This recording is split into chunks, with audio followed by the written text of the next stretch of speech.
tonight. 34-24 the final score. Ole Miss beats Florida. This is your post-game show on the Rebel Report podcast. My name is Michael Borkey. Always glad that you guys are with me. Don't forget to subscribe if you have not already, wherever you get your podcast. Just search Rebel Report and subscribe and leave a rating and a review. And also right here on YouTube, like, subscribe, leave a comment, all that good stuff. Would love to hear from you. And we will get into it after I tell you the podcast is brought to you in part by Toyota of Brookhaven. Check them out online, toyotaofbrookhaven.com. That is the website, and they will take care of you. They'll give you $1,000 off on me, $1,000 off on me on any in-stock new Toyota, as long as you just tell them that I sent you. One of the highest-rated service departments in the state, and they, again, outstanding car buying experience, conveniently located. Check out their online inventory before you make the trip down there, but it is worth it. At Toyota of Brookhaven, they will deliver for you. All right, box score stuff as always, and then we'll get to your comments. Again, Ole Miss wins 34-24. Trinidad Chambliss, well, what's interesting about his night is he did two things that are, I think, essentially worth 14 points for Florida. You had the fourth down where he threw the ball in the dirt. The play call was good. If he just completes that easy pass to Trey Wallace, that's a touchdown. Instead, Ole Miss turns it over on downs. So there's 7 points there. And then the interception led to a Florida touchdown deep in Ole Miss's own territory. Those two things aside, which is weird to say because those are really significant plays, Trinidad was good tonight. Again, pretty efficient, 26 of 35, 301, had a touchdown in there as well. Ran the football well when he had to. I know his that the stats don't show it, but he was effective with his legs when he needed to. But I'm burying the lead. This game is all about Kewan Lacy. 31 carries, 224 yards, 3 touchdowns. Should have been 5 if they just give him the football in the red zone, in goal-to-go situations. More on that in a second. 7.2 yards per carry. The bye week is coming at a great time for Kewan Lacy because, my goodness, does he need the rest. But what an outstanding performance. And look, if Ole Miss closes this season the way that they should, the way that they are in line to do, the way that they're favored to do, if they finish strong, the Kewan Lacy game needs to be up there with some of the all-time great performances in individual game performances in Ole Miss sports history. I mean, it's a lot of recency bias, but you can point to Sean Padula's March as one of those things that you should remember forever, right? Dylan DeLucia in the College World Series. If Ole Miss does make the playoff, if they do close, you got to point to this game as one of those where one player just put a team on his back and, absolutely carried them to a win in a spot where, everything was on the line. The pressure on this team, as you can imagine, is really high, knowing that the playoffs were in their grasp. All kinds of bad things happening around them, bad turnovers, bad play calling decisions. It was a bad night. Ole Miss did a lot of really bad things tonight, but Kewan Lacy just over and over and over again put the team on his back and won the game for Ole Miss tonight. And also on the other side of the field, we'll get to more box score in a second, but no, actually, let me read through Ole Miss's stats, and then we'll get to the other reason why Ole Miss won. It's Kewan Lacy in defense. We'll get to them in just a second. Trey Wallace had 68 yards on his 6 catches. DeJon Stribling had 76 yards on his 4, including a touchdown. Man, his speed is deceptive. Catches that little pass over the middle, goes for 43 yards and a touchdown. Caden Lee had 4 for 48. Again, this Ole Miss offense spread the football around. 1, 2, 3, 4, 5, 6, 7, 8 different Rebels caught passes tonight. 9, if you want to count Trinidad completing a pass to himself and getting a first down. Wyatt Williams led Ole Miss in tackles tonight with 8. He also had that key interception after the Centarian Perkins batted pass. Will Eccles had 6, also had a half of a TFL mixed in there. Centarian Perkins had a hit on the quarterback, 5 tackles, but 2 passes defended. One of them obviously led to the interception. Prince Will Uman Mielen had a big sack in there as well. And here's the other half. So it was Kewan Lacy. And then here is Florida's stats by quarter. Okay. Florida's stats by quarter. They had 35 rushing yards, 51 passing yards in the first quarter.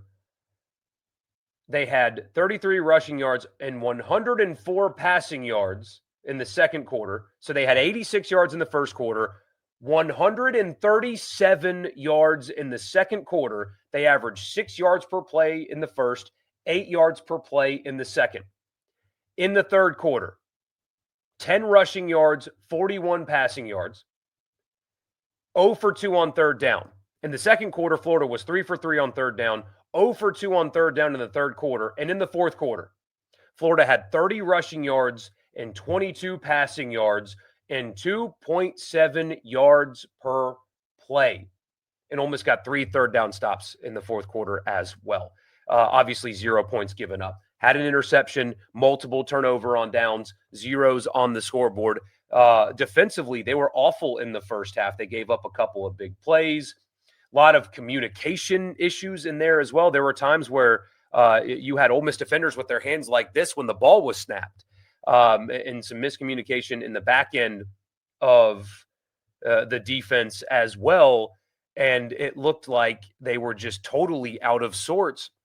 And in the second half, totally different. Tackled well, much better. And so Kewan Lacy and then defense was spectacular for Ole Miss in the second half. I've seen you guys have made some comments about it, so we'll talk about the goal line play calling and more after I tell you the podcast is brought to you in part by Advantage Business Systems. Check them out online, absms.com. Advantage Business Systems has you covered. If you're a Mississippi business and you need office technology,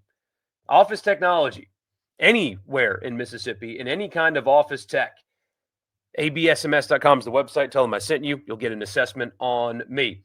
Also, Priority One Bank. They make you their priority every single day with their online banking platform.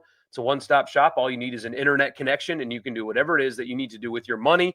Again, 16 locations. There's likely to be one in your backyard. Bank with me at Priority One Bank. All right, so I am just currently refreshing to see if and when Lane's postgame is going to start, because as you guys were probably watching, there is story beyond just the results of this game. You guys know my stance on it. I think it's really unfortunate that you guys are having to watch a game in which your team won their 10th game of the season and are in prime position for the playoffs and had an incredible home environment and all of the things that happened. And they're talking about the possibility of your coach leaving. I cannot stand how this has been handled, but it is what it is. So that is the other half. I'm just refreshing to see if any quote comes out. I assume that there is going to be questions asked about Florida. I think it's hard to avoid at this point. I mean, they even had a recruit in town today that last night after his high school football game is on video talking about how great, he's a Florida commit, how great it would be, and they would win championships if he goes to Florida. That guy was in Oxford today. Ole Miss paid his way to visit Ole Miss today. There's going to be questions, and so if anything pops up, no, the press conference does not stream anywhere. Trust me, I would have that up, and I would just be playing it for you guys if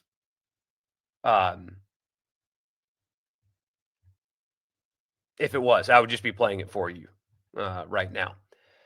But we'll get some of your comments. Gosh, that was close. Think he stays after that. We'll see. That a reverse on the goal line is dumb as hell. So you get 3rd and goal from the 3, and what is it? 3rd and goal from the 1.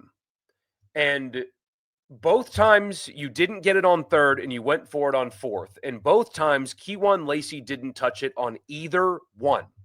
This is a guy that is absolutely cooking that Florida defense. The jumbo package has really worked all night and all season. And you get cute with this Austin Simmons to Trinidad reverse pass thing that doesn't work. And look, pass should have been completed on 4th down the first time. Trinidad threw it in the dirt. But why are you even putting them in that position when you've got Kewan doing what he's doing with the jumbo package? That did work. You saw in a goal-to-go situation. So you got too cute, and it cost you. You get into so it's 3rd and goal from the 3, and you do this under center rollout pass thing. Nobody's open. And then you try to hit Daquan right. It was pass interference. It should have been called. But again, you've got Kewan Lacy. You have 4 opportunities to get him the football from the 3 or inside the 3, and you don't give it to him at all. That is, I mean, it's mind-numbing is what that is. And I can't fathom why in those spots Kewan Lacy is not, hey, just give it to him twice and you see what happens.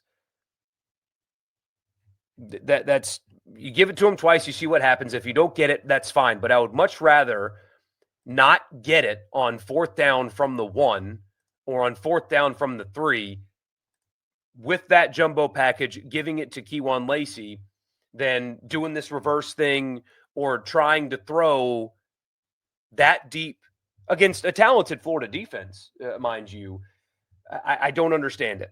And that's all I can say. I wish I had something more profound for you. That is a very elementary take. Lane Kiffin was asked if he was going to continue being the head coach. He said, quote, "I love what we're doing here. Today was awesome, but I'm not talking about that stuff." So it sounds like that is what it's going to be right now. I simply don't think that you can continue on that for the next 12 days. He says it would be disrespectful to players. No way. That can't be a real quote. I need to hear that. It would be disrespectful to players to talk about. Come on, man. Man, come on. It would be disrespectful to players. What about the people that fund you? Disrespectful. I think it's disrespectful having, it was a good win. Vibes are good. I'm not going to ruin them. Egg Bowl's always a toss-up. Yeah, it'll be tough. And Mississippi State's strength is they have a pair of wide receivers that can really beat teams vertically. And Ole Miss's defensive secondary is a problem. But, I mean, right now, Mississippi State's playing a 3rd-string quarterback. They've given up 49 points. And he's thrown for 112 yards, and he has an interception. Ahmad Hardy's going to run for 300 yards tonight. So Kewan Lacy might not even be the leading rusher in the SEC this week. Hardy has 268 yards on 14 yards per carry against that State defense right now. They have finally become what they were a year ago. And I mean, this is Missouri with no passing threat running on them like this. So I would assume that Ole Miss offensively is going to have a pretty substantial advantage, at least when it comes to that. So, yeah. Anyway, I still can't get over that. It would be disrespectful to players quote. That makes me laugh, actually. That actually truly makes me laugh. All right. Hi, Toddy in the chat just came to say Kewan is him. He is him. Defense showed life in the second half, more than life. Shut them down in the second half. Why does whoever calls plays lose their mind on goal-to-go situations? I think they called a good game tonight, too. That's what's so baffling about it, is the way that they are calling offense with Trinidad at quarterback, I think has been really good. I mean, I saw a lot of – I still don't understand how at this point in this season you can hate Charlie Weiss Jr. I don't understand it. Well, actually, I do, because Lane gets all the credit for good offense and Weiss gets all the blame for bad offense. But offensively this year, they've been pretty awesome. And that's what makes what they're doing in goal-to-go situations so bizarre, because everywhere else on the field, they have called really good offense this year. They spread the football out. They're running well. Kewan's been awesome. They're using the tight ends. Trinidad's been efficient. I mean, he's not perfect. He's not a football-playing robot, but you've done a lot of really good things until you get to the 3-yard line, and then it's just like you forget how to function. I don't get it at all, because offensively this year they've been very impressive. It does help that it is the noon game this year for Ole Miss being in Starkville. It's actually at 11 a.m., give you an hour earlier. And I mean, transparently, Mississippi State's had a really hard time selling tickets this year. This is the Egg Bowl, of course, but there were empty seats in a good bit of them when Georgia came to town. There were empty seats, invisible ones, when Texas came to town. There weren't many for Tennessee, but that's because you guys saw the pictures for the Tennessee game. They're having a hard time putting butts in seats and getting beat badly at home and then going to Missouri. And I mean, they're down 25 right now, getting beat badly there too. Is not going to, I don't think, inspire a fan base. Again, it's the Egg Bowl. They'll still be jacked up for it. They want to try to ruin Ole Miss's season and all that, but I don't think it'll be as intense as they have been in years past because of time of day, and kind of limping in to this game. And again, they've struggled selling tickets this season and last season too, but you can understand that a little bit more. 10-1, an unbelievable accomplishment. They still have more to go. They still have more to go. Still looking for more quotes from Lane, by the way.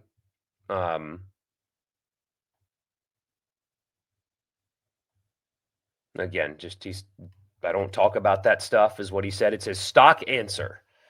The disrespectful part makes me laugh. But that is his stock answer, always. It always has been. I don't think that can be the line without something happening between now and the Egg Bowl.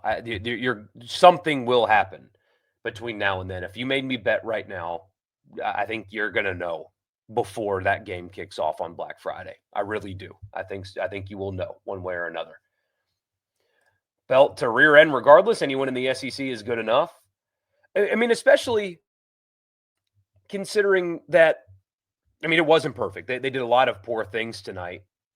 But if Trinidad just doesn't kind of vomit all over himself in those two plays, I mean, what's the score of that game? 42-13, it's totally different. But he didn't, and those things happened, and the game was close. But yet again, they played better than their opponent in the second half of an important game. Same thing with South Carolina. Same thing in Norman, which, by the way, how good is that win aging, by the way, going to Norman and beating that team? Boy, that is aging like a fine wine. But they outplayed Oklahoma in the second half. They outplayed LSU in the second half. This is a team that I think it's pretty clear that they have a really strong, I mean, they're well coached. Obviously, they're well coached. But I think this is a football team that very clearly has a strong core of leadership. And I think that shines in situations like this game. A lesser team with lesser leadership loses tonight's game. But they didn't. One game away from greatness, absolutely. The officiating was completely in rookie mode tonight. I mean, the hands to the face thing is just egregious. Especially when you admit to the coach, like, hey, that did happen during the course of the play. Well, then why didn't you fix it? You gave yourselves a lot of time to discuss it. How do you get it wrong after you've conversed on that? To be honest with you, the illegal man downfield, which was an amazing play by Chambliss that got taken away, but that is the correct call. I know he was far away from the play. Kutas should not have been in that position. I have no idea what he was doing, just like walking forward as your quarterback's trying to throw a pass. That's on him. That's not on officiating. That's a fine call. It's way behind the play. Didn't impact it at all, but he was an illegal man downfield. He should not have been in that position. The hands to the face thing is just an atrocity. I mean, it's just egregious. I have no idea how that ends the way that ended. Makes no sense at all. But it did, and that's a weekly occurrence in the SEC. I don't know how you can't review a personal foul penalty like that either. Defense did an awesome job in the second half, absolutely. I mean, it looked like they missed the pass interference on Daquan in the fourth. They missed that. That they absolutely, I mean, he was holding him. You can see a easy jersey pull. Daquan's trying to bring up his right arm. It's a well-thrown football. It's obviously to his back shoulder. He's got an inside defender, so he's trying to get Daquan to turn around, and Daquan couldn't. He tried, but he couldn't because he was getting pulled. They made up for it, though, on the PI that wasn't I forget who it was, but on Florida's ensuing possession, because that was pass interference. So those two things balanced out. Wasn't pretty, but you've seen Ole Miss lose that game many times. Many times. Game ball goes to Lacy. Is there something more, something bigger than a game ball?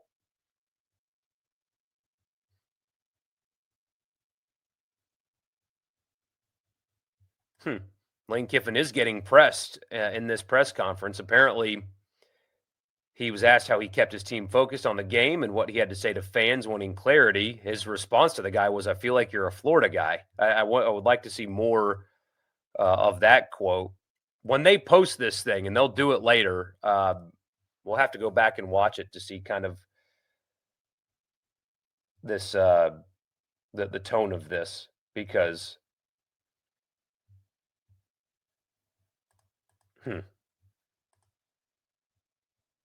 interesting stuff. He also said, I think we're in the good old days right now. Does he watch The Office? Because that sounds like he's pulling an Andy Bernard quote there. Play by Trinidad that got taken away because of lineman downfield was epic. It really was. Stiff arm. I mean, that was incredible.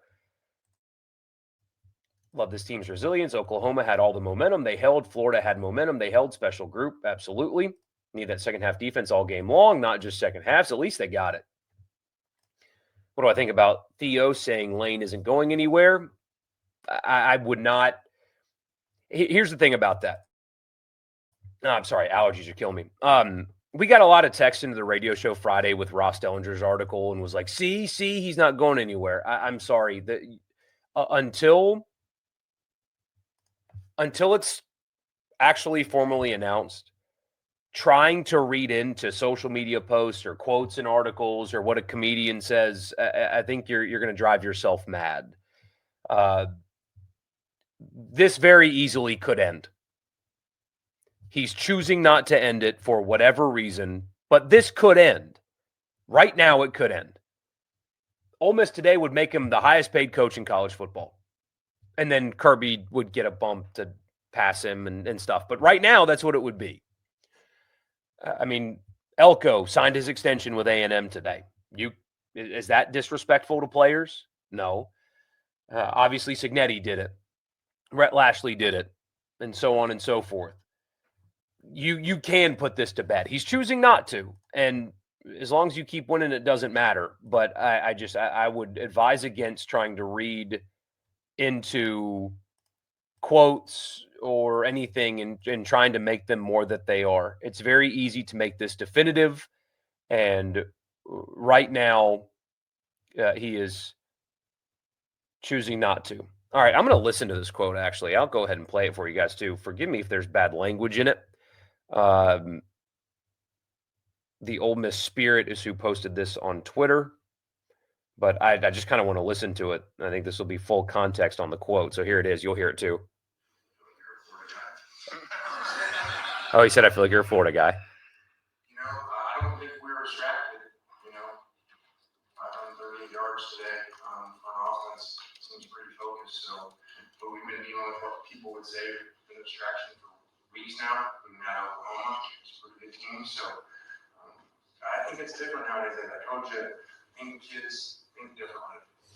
It just essentially, we're not playing like we're distracted. What was his stock answer? So nothing yet, nothing noteworthy. I kind of figured it would go. And On 3, of course, is clickbaiting to talk about it right now would be disrespectful to the players, quote, but go figure.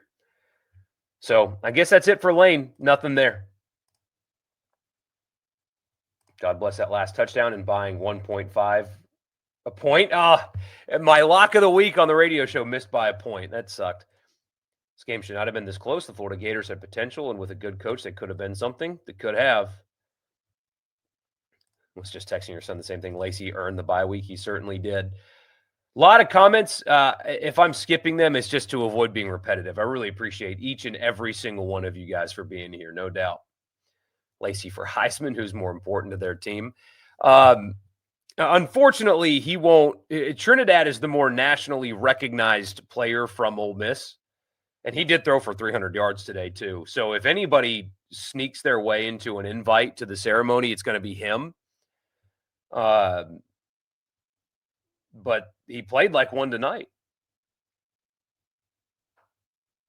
He absolutely played like one tonight.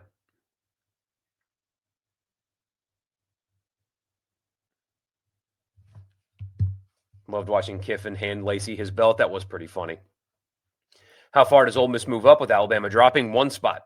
They'll just move up one spot, I think.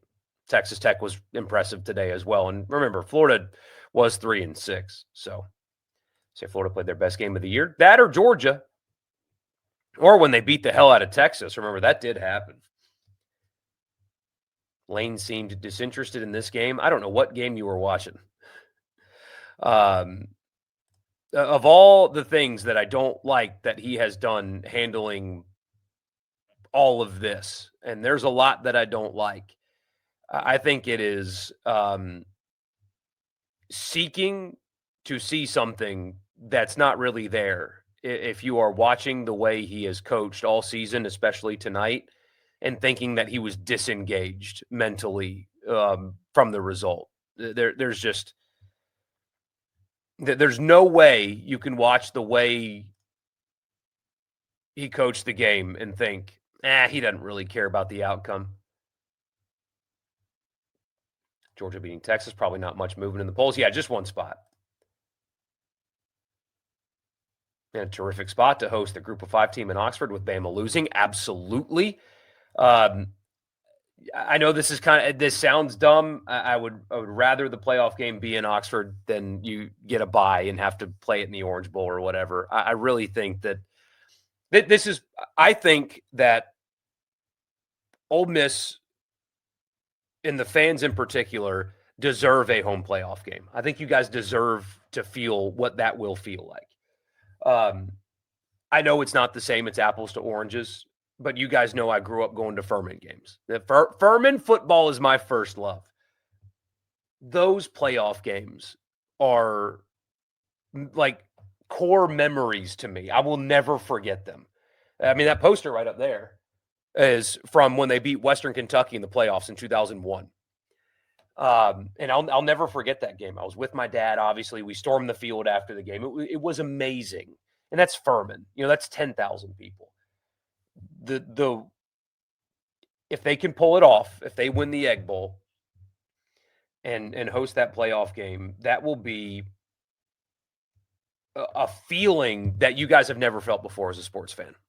And I truly mean that. That's not hyperbole. It'll feel different than even winning a national championship in baseball. I will stand firm on that. I think you guys deserve that.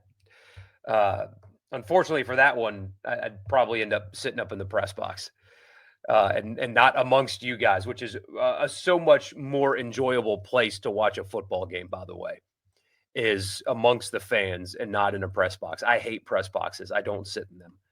I do not enjoy them.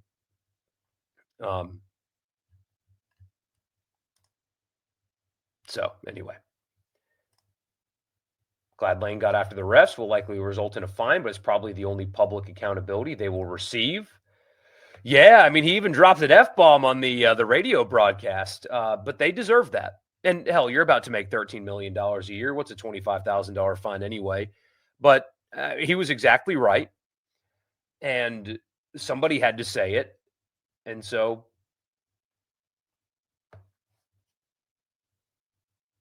worst non-PI call I've ever seen, I don't care. Well, it wouldn't have made a difference in the game. Also, one should have been called on Daquan Wright earlier.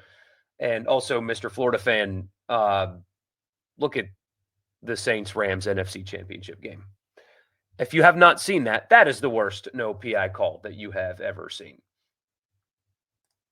That was a highlight reel. Honestly, the quarterback threw to himself. Yeah, that was amazing. Wasn't pretty, but Florida played above their performance of all the games they have this year. Yeah. Kewan Lacy is going to make a lot of money in the NFL because he does it all, right? He did have a drop tonight, but catches the ball out of the backfield, pass protection really good, vision really good, balance really good. I mean, he's a complete back. What does he do poorly? What is the answer to that question? What does Kewan Lacy do poorly?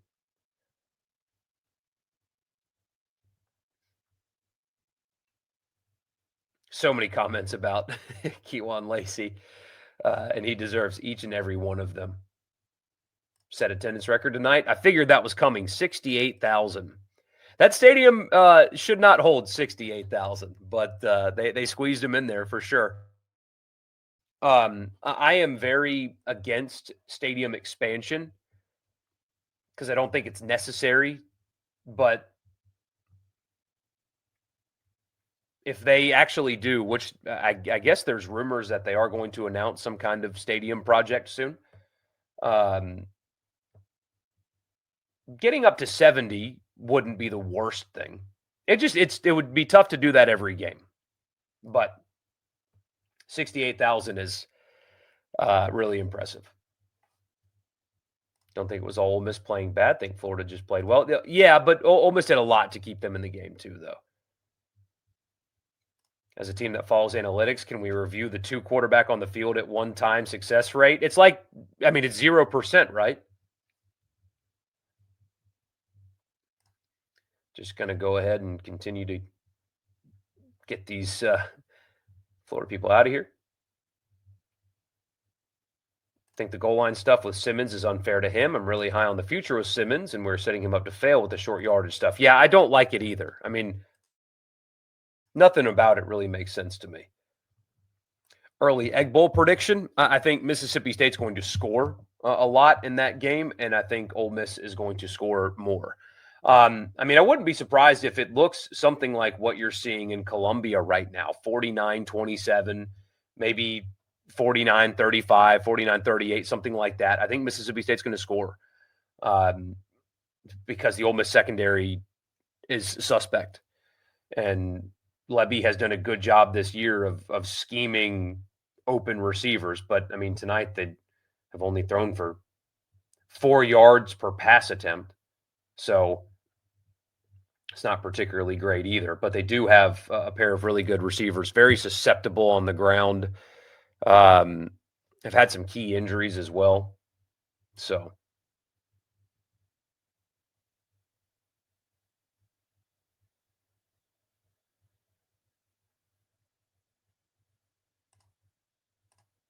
just still getting rid of some of these.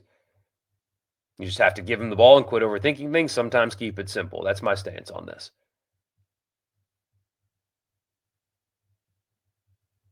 Just keep the positives of the game. I'll talk about all of it. There was a lot of good. There was some bad.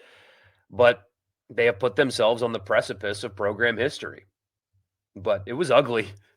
They did a lot of things wrong in the game. That's okay. It's football. It does happen.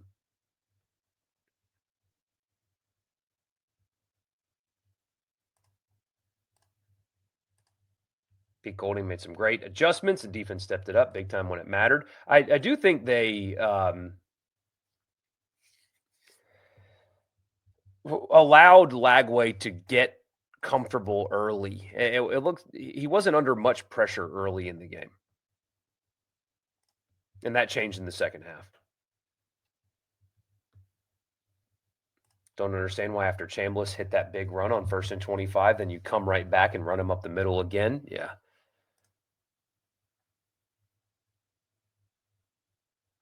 At what point does the AD push Lane for an answer? This week. What's the news tomorrow? Things on X said tomorrow's the day we hear something. Maybe something does happen tomorrow, but I will say this. If it is a fan account they don't know what they're talking about. You do enough guessing, eventually you will be right. But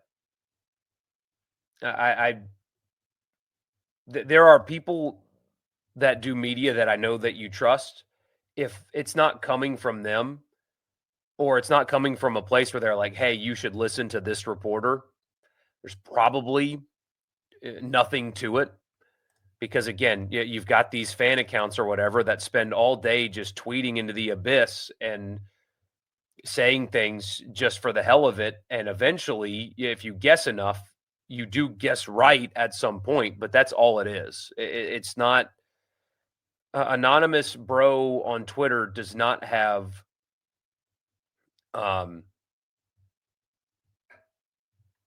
inside information into a decision of this magnitude. So wouldn't worry about it.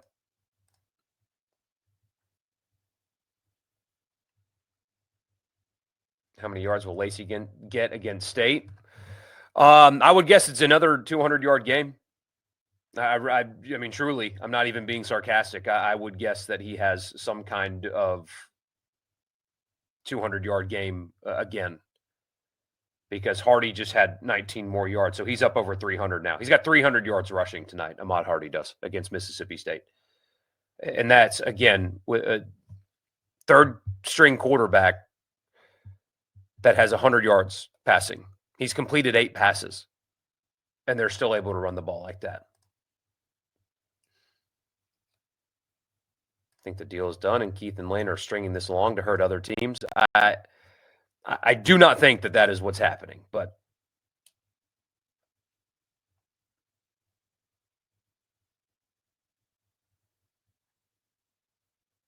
.400 yards if they only commit to rushing. Just run the triple option in the Egg Bowl.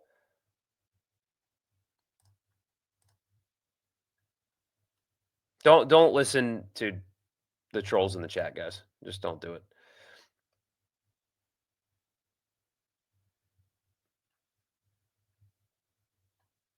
Just got to skip through all of these. Great response by Winnie down the stretch after the drop earlier on the screen. Ooh, and that would have gone for a first down, too, if he just catches the ball.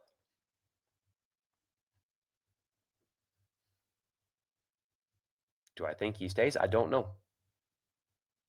I just simply, I don't know what's going to happen. But I care more about the football. Just get to the playoff.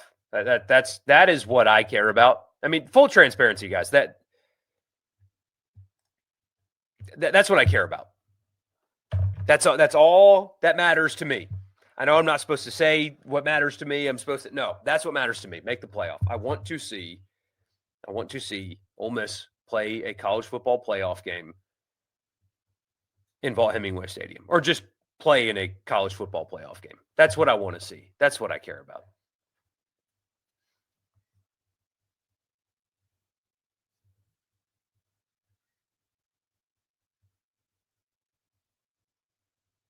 They started with the finest gift we could have received, South Carolina upsetting A&M, and then South Carolina showed back up. I mean, Beamer can't survive that, right? They're already having an awful season. And you're the first team in almost 300 tries to have a 4-touchdown lead and lose the game in a conference game.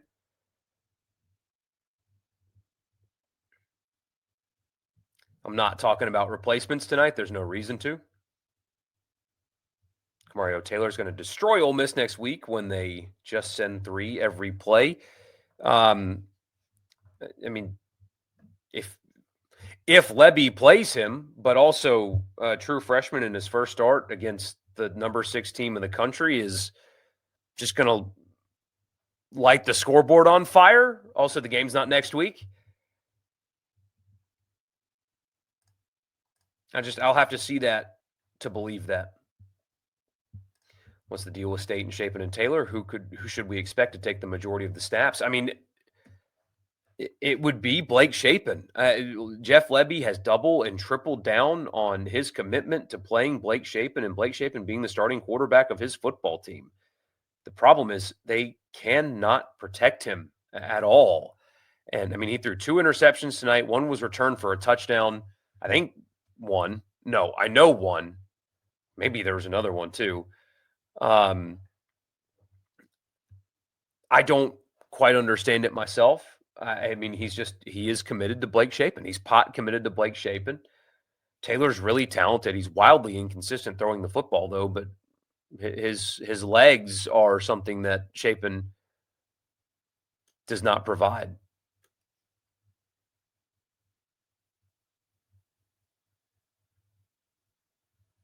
Waffle House, not top tier. Justin listens to the radio show. It gets the job done. We're going in the morning. First thing when we wake up tomorrow morning, we're going to Waffle House. There are better breakfasts than Waffle House in this area.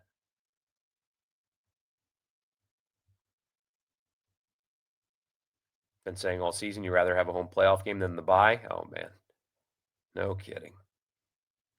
Is Ole Miss for sure in at this point? I don't think it's for sure. Let's see. I mean, the playoff predictor thing was what, 80%? But what I'm concerned about is the automatic bid process, because now Tulane won, so that's helpful. Tulane winning is helpful. But the group of 5 bid is going to come definitely from outside the top 12 at this point. And I mean, look at the ACC. Georgia Tech barely, and I mean barely, escaped Boston College today. I mean, they're sitting at 9-1, but do you have a situation on your hands where the ACC possibly gets 2 teams in? I don't think that they deserve one, but I mean, you've got Miami ranked in the top 15, sitting at 8-2. They were impressive today. Georgia Tech is 16. They're at 9-1. What happens if you have a situation like you did a year ago where SMU got in simply because they made the ACC championship? Now, they were 11-1 at the time, but still. And now, again, you've got the Big 12. Texas Tech is at 10-1, but BYU's number 12. They only have 1 loss. Utah only has 2 losses. They're in the top 15 as well. What happens if they get in the mix? What happens if Oklahoma runs the table? Now, you do have a win over Oklahoma. That helps a metric ton. But, I mean, there's a lot of what if that comes into play if you get the second loss. I still think that they will get in, but I don't think it's a guarantee, no doubt, for sure they're in situation.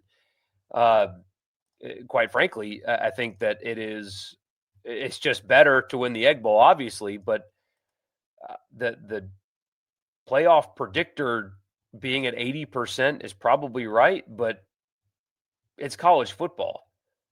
College football is exclusively chaos. So if you had to be picky, maybe pass catching. Yeah, there was there was a couple of drops tonight. I think both of them would have gone for first downs. The sickest play of the game was called back. Yes, it was. Expansion, maybe not, but the stadium needs a renovation. Without a doubt, needs a renovation. This is probably way too expensive.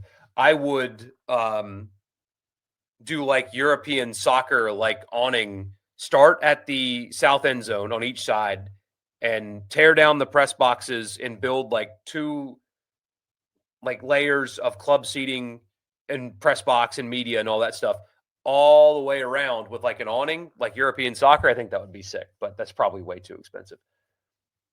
Isn't 68K as big as some NFL stadiums? It is. It is more seats than some.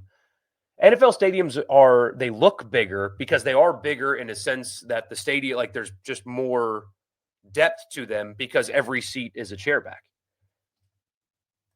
Most electric environment you've been to start to finish. Looks like everybody was having a absolute blast there tonight. Can't wait to draft Lacy for your fantasy team. I mean, he'd get you 50 points a day at this point. So you're going to get Mississippi State's best game every time. I think you will. You're not going to get a team that's going to lay down.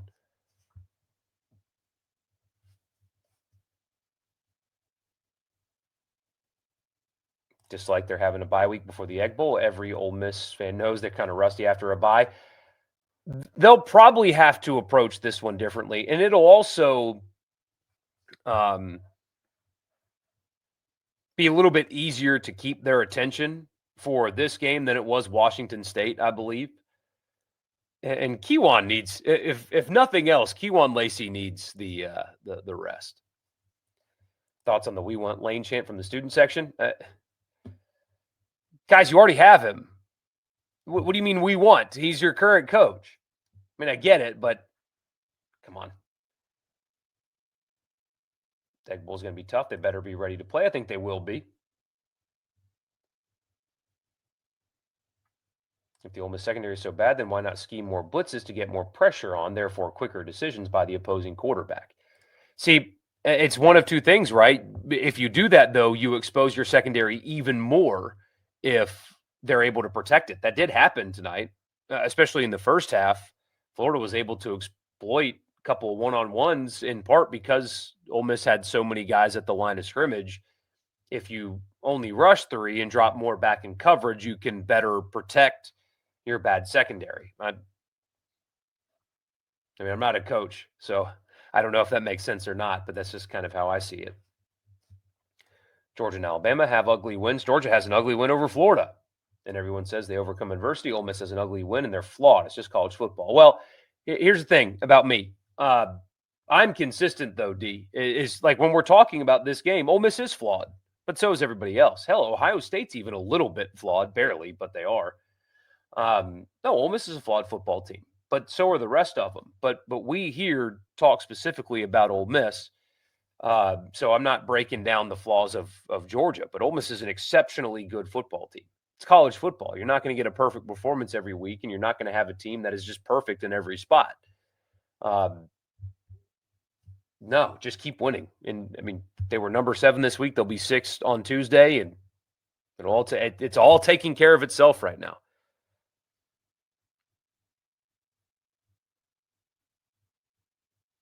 Thanks for being the voice of reason. I don't know if I am or not, but I do appreciate you. Right? Just get to the college football playoff. See, that's all I care about. Just get there. Just get there. Curtis, we get it. Lane is trolling. Thank you. You don't have to comment it 100 times. Appreciate you, but holy crap, man, we get it. I'm a little salty tonight. Forgive me, guys.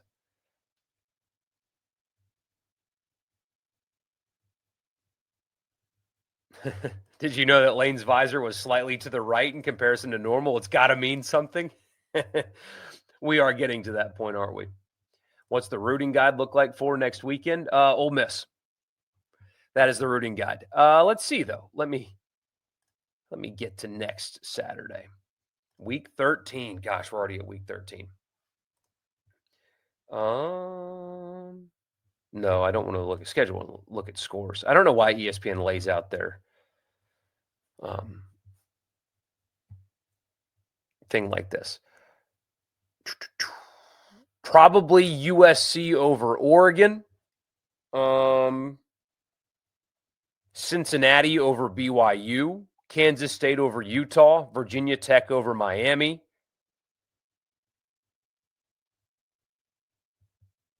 Do you want Georgia Tech just to keep winning to be the ACC's only bid? I'll have to come back to you on that one. Maryland over Michigan.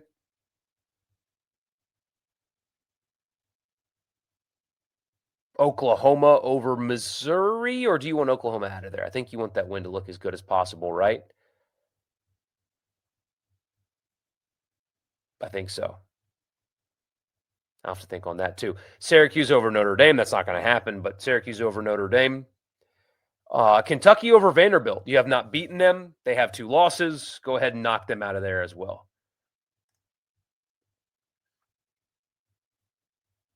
I think the Tech guy fell asleep for Washington State, Louisiana Tech on the CW. Uh-oh.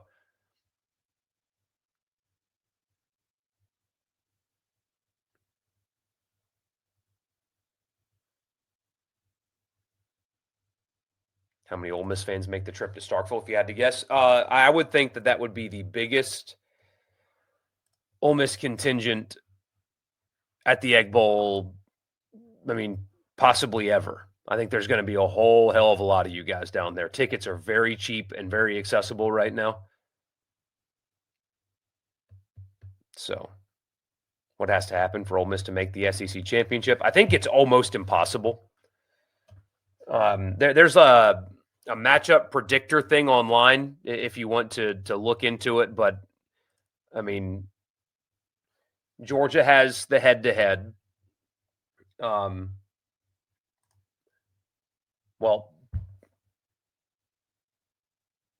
I think Alabama also with one loss. Now, I guess they could lose to Auburn, but I don't think I'll have to look into it. That was a bad answer. I should know that answer. I know you need a whole lot of help, and it feels like you're not going to get it because Alabama, for whatever reason, will win a tiebreaker if the conference record is the same. A&M's obviously undefeated, and Georgia has the head-to-head win over you. So you'll need a good bit of help. But I agree with Curtis here. I just don't think that the SEC championship getting there is as valuable as other people do. I know it would be a first for a program. I know it would. But yeah, and Georgia can't lose again. So Georgia has the head-to-head over you. A&M, who does A&M play this weekend? They play Samford. So I guess there's no shot. I guess it's done, right? I guess it's done that you can't make it, which I think it's fine. I know you want a first for your program, but going to the SEC championship and losing, you would have to play an extra game, risk not hosting your playoff game. Yes, Alabama lost, but they only have one conference loss, same as Ole Miss. Yeah, they're 8-2 now.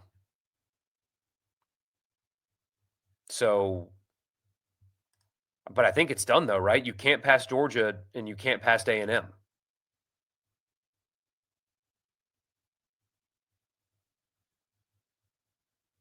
Unless they lose to I don't know. Gosh, guys, I'm sorry. I know that's not the answer. That's not a good answer. I'm blowing this conversation, but yeah, you need to pass one of them. You're not passing Georgia. They're already ahead of you. Doesn't matter. Just beat State, host a playoff game, and it'll be all good. Sorry, completely lost momentum at the end of this end of this podcast, but that's okay because Ole Miss wins, and that is what matters. Survive and advance. They have put themselves in an absolutely incredible position here, and it is to Lane Kiffin's credit. It is to the players' credit, leadership, everybody to put them in this spot. But it's not done yet. They got to lock back in and go beat Mississippi State, who will not be easy. I'll see you guys on Sunday, tomorrow at 9 o'clock. We'll just keep talking football. I'll see you then.